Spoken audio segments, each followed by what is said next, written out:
या पायऱ्या ज्या गिरनारला जातात 10,000 स्टेप 5 टोक आणि आम्ही उडण खटवल्यानं दुसऱ्या टोकीवर जाणार, परत येऊन पहिल्या टोकीचं दर्शन घेणार आणि उतरणार. ह्या पायऱ्या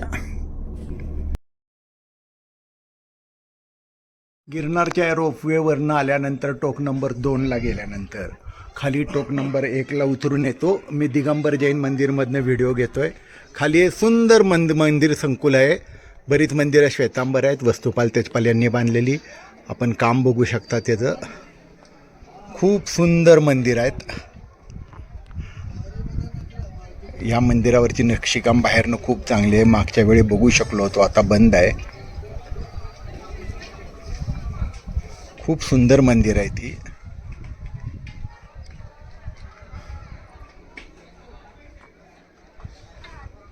आणि हे जैन धर्म पताका.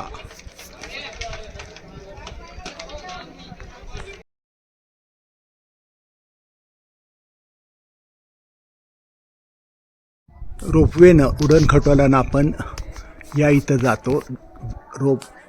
रोपवेचं स्टेशनवरचं गेट नंबर 2, टोक नंबर 2, जैन ध्वजा. आपण नेमिनाथ जैन मंदिरात प्रवेश करतो. पहिला मंदिर बाहुबली स्वामींचं आहे. बाहुबलींची स्वामींची मूर्ती जी आहे ही तर विशेष वाटेल तुम्हाला. या मूर्तीला बाहुबली स्वामींची असेल तरीही कुठेही अंगावर वेली किंवा काहीही नाही आहे.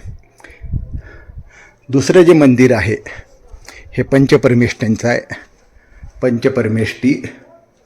ओम नमो अर्यंतानम, नमो सिद्धानम, नमो ऐर्याणम, नमो उच्छायाणम, लोये सव्य साहूनम.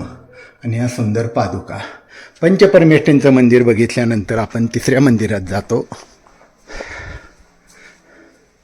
तिसऱ्या मंदिरमध्ये हे पार्श्वनाथ स्वामी, सुपार्श्वनाथ स्वामी आणि चंद्रप्रभू अशा 3 मूर्ती आहेत. यानंतर हे मुख्य देवालय. आणि प्रदक्षिणा घालता येते, पण सर्व बाकी दारं बंद आहेत. एकच दार उघडं आहे. सुंदर आहे मंदिर. हे मगर पुष्प आपण बघू शकता. मगरमुख अभिषेक केल्यानंतर येण्यासाठी. खाली हत्तीद्वय आहे. आणि इथून आपण मुख्य मंदिराकडे जातो. सुंदर दगडी बांधकाम आहे.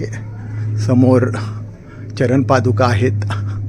जैन धर्माची ध्वजा फडकत राहील याची सोय केलेली आहे. आपण आता मुख्य मंदिरात प्रवेश करत आहोत. नेमिनाथ भगवान की जय.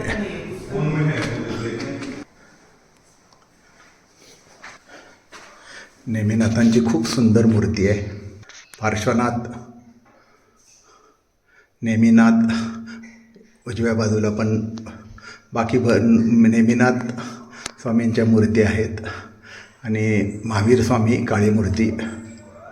समोर महावीर स्वामी आणि नेमिनाथ स्वामी यांच्या पंचधातूच्या मूर्ती. नेमिनाथ भगवान की जय.